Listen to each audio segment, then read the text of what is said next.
अगर आपका भी कर्जा नहीं उतर रहा है तो भगवान भोलेनाथ की कृपा से आपका कर्जा उतर सकता है। कर्जे से डूबा हुआ इंसान उबर कर बाहर आ सकता है, अपने जीवन में वो सब कुछ पा सकता है जो वो खो चुका है। बस आपको करना क्या है, कुछ छोटे से काम, छोटा सा उपाय।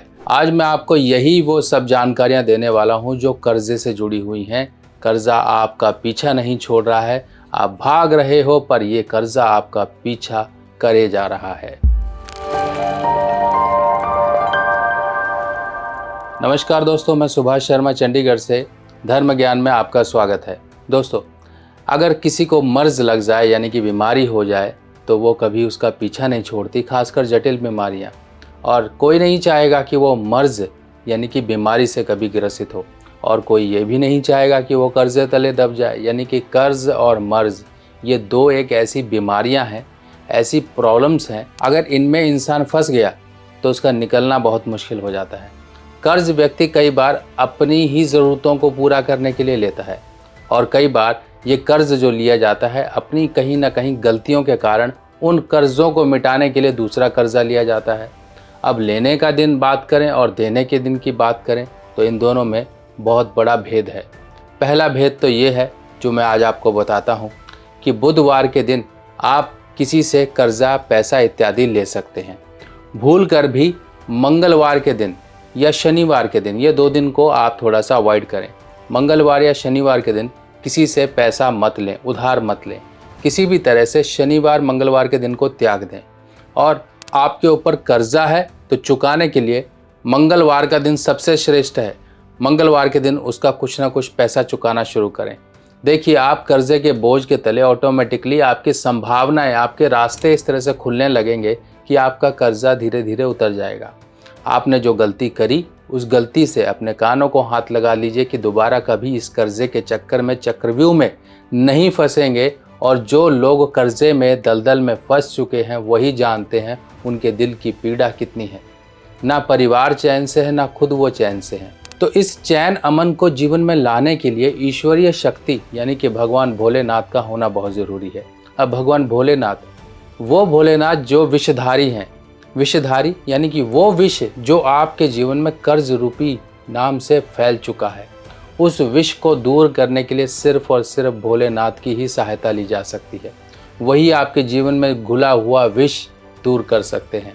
और ये दिन जो आज अब मैं आपको बताने वाला हूँ, यही वो आपका दिन होगा जो कि आपको कर्जे से मुक्त होने का द्वार बनेगा। आप इसी द्वार से उस रास्ते पर चलोगे जो सुख शांति का होगा, चैन अमन का होगा, इज्जत मान सम्मान का होगा। और ये दिन पड़ता है भौम प्रदोष व्रत। अब भौम मतलब मंगलवार, प्रदोष, जो प्रदोष व्रत होते हैं ये शिव जी के व्रत होते हैं। अब भौम प्रदोष व्रत, जो भी कर्जे से परेशान है, मंगलवार के दिन पड़ने वाला प्रदोष जो होता है ये भौम प्रदोष होता है। इसी तरीके से और भी प्रदोष आते हैं, शनि प्रदोष आता है, भौम प्रदोष आता है। जिस दिन त्रयोदशी के दिन जौन सा दिन पड़ता है और त्रयोदशी और चतुर्दशी का जिस समय मिलन होता है, ये कहीं ना कहीं एक प्रदोष व्रत की एक तिथि बन जाती है।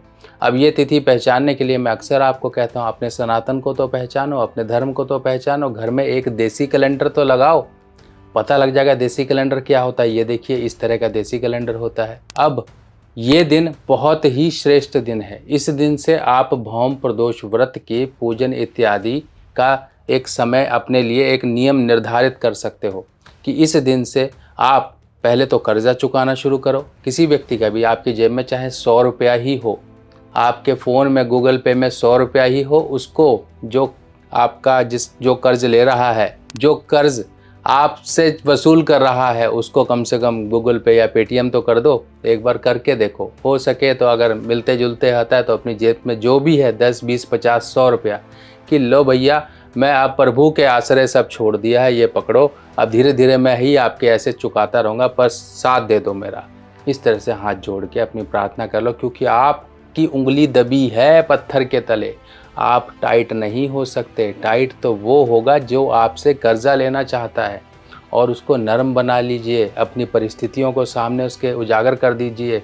कभी भी बातचीत को बंद मत होने दीजिए, फ़ोन को बंद मत करिए। गालियाँ सुननी हैं तो सुनते रहिए, पर फ़ोन उठाना ज़रूरी है। अब इस तरह से आपने ये सब कुछ कर लिया।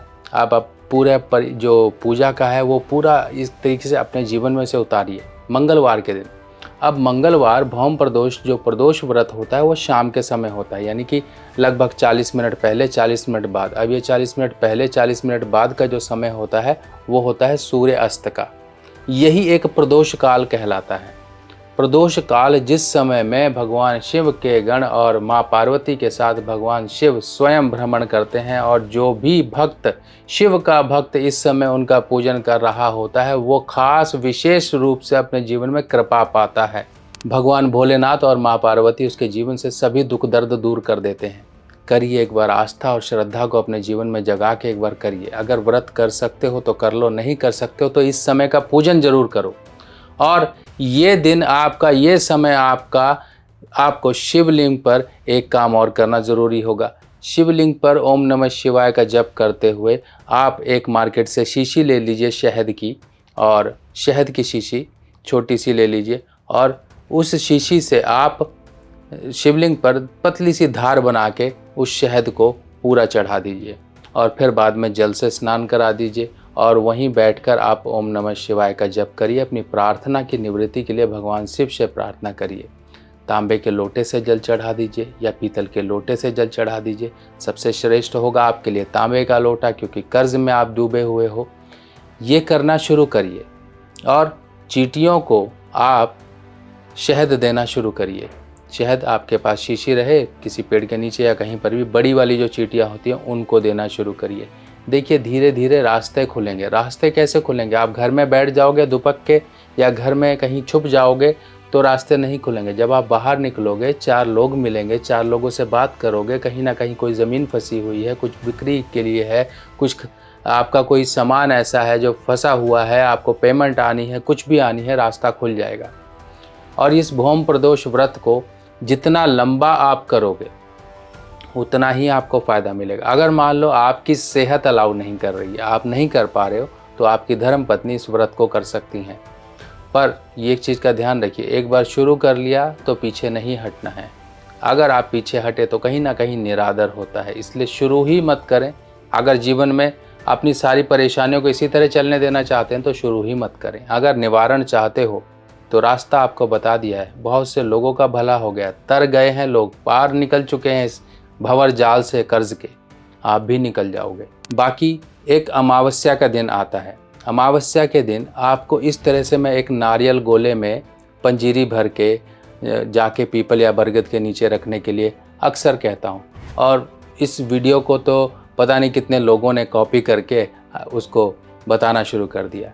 पर यह उपाय बहुत पुराना है, और ये उपाय मुझे मेरे दादाजी से पता लगा, और उसके बाद फिर मैंने इसको वीडियो लोगों तक जग जाहिर किया, तो लोगों ने पता नहीं क्या क्या करके उसे कॉपी कर करके अपना ही बना के इस तरह से पेश करते हैं। तो आप खुद समझदार हो, नहीं है तो ये वीडियो देख लीजिए किस दिन मेरी पब्लिश हुई थी, उसके बाद कितने लोगों की पब्लिश हो गई कॉपी कर करके।